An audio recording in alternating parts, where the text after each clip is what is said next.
E indo eles, seguraram o sepulcro com a guarda, selando a pedra. Olá, eu sou o pastor Israel, desejo a você um bom dia nesse sábado, final de semana, que o Senhor possa te abençoar nesse dia, te dando a oportunidade de mais um final de semana com a sua família, cultuando a Deus, adorando a Deus, e esperamos que você possa se alegrar mais uma vez. E nós queremos continuar então o nosso estudo. Hoje nós estamos no penúltimo capítulo do Evangelho de Mateus, que é o capítulo 27. E esse capítulo é um dos capítulos mais importantes do Novo Testamento, pois ele narra a condenação, crucificação, morte e sepultamento de Jesus. Esses eventos são centrais para a compreensão da fé cristã, simbolizando o sacrifício de Cristo pela humanidade. Então vamos para a estrutura desse capítulo. Em primeiro ponto, ele fala sobre o julgamento de Jesus. No primeiro ponto, os versos 1 e 2. Após o conselho dos líderes religiosos, Jesus é levado a Pôncio Pilatos, o governador romano. Eles buscam a condenação de Jesus. O que isso nos ensina é que este paralelo mostra a conspiração que culmina na rejeição de Jesus, antecipando a tragédia que se desenrolará.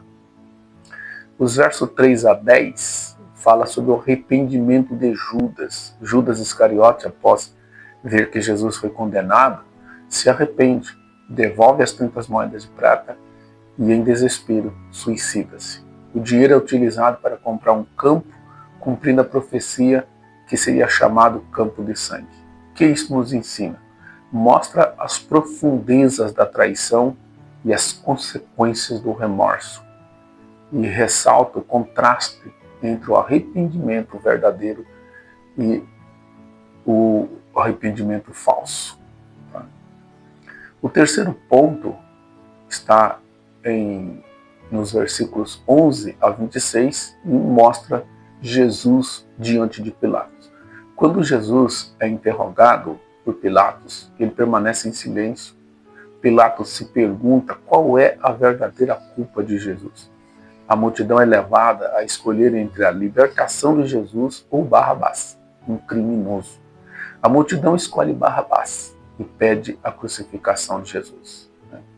Isso nos ensina que a escolha da multidão revela a natureza do coração humano e a futilidade da mabocracia, além de sublinhar a injustiça do julgamento.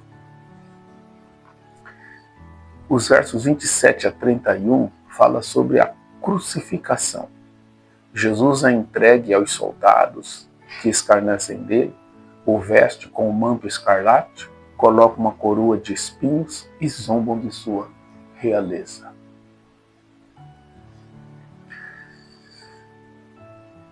O que isso nos ensina?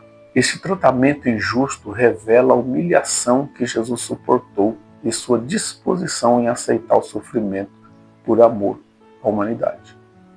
Os versos 32 e 34 fala do caminho para o Gólgota.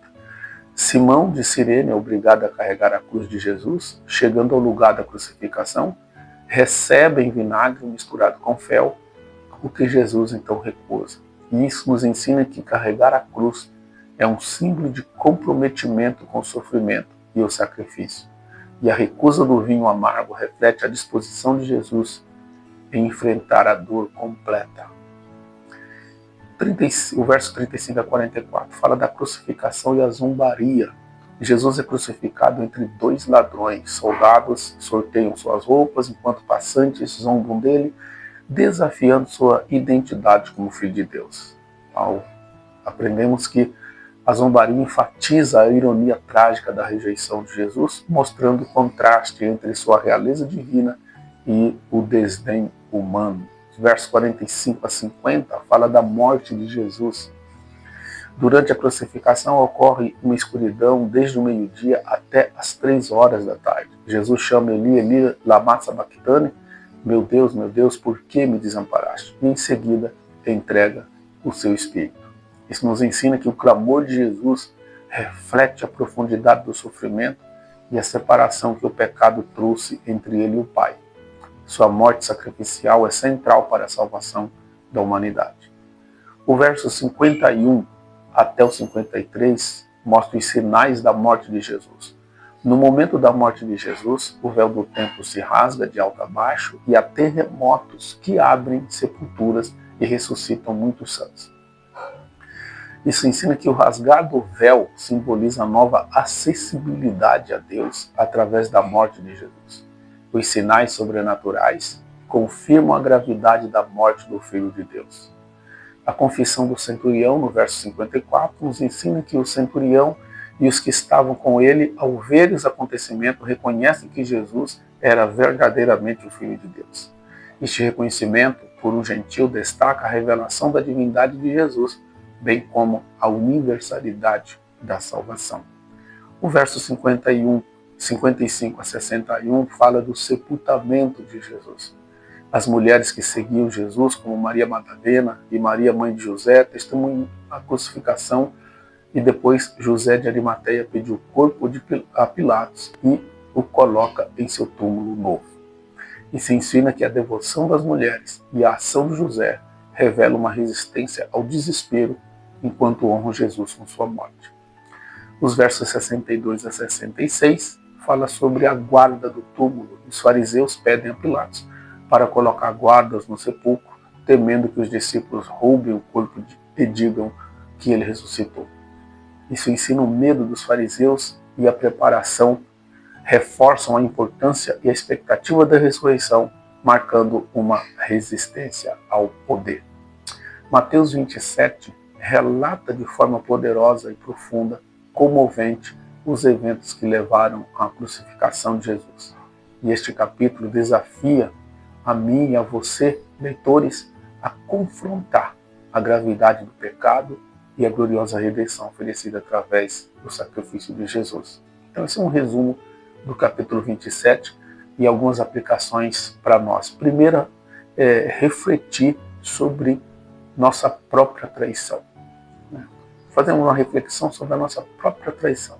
Assim como Judas, podemos ser levados a trair Jesus por nossas ações e escolhas. A autoavaliação pode levar a um arrependimento verdadeiro e à renovação de nosso compromisso.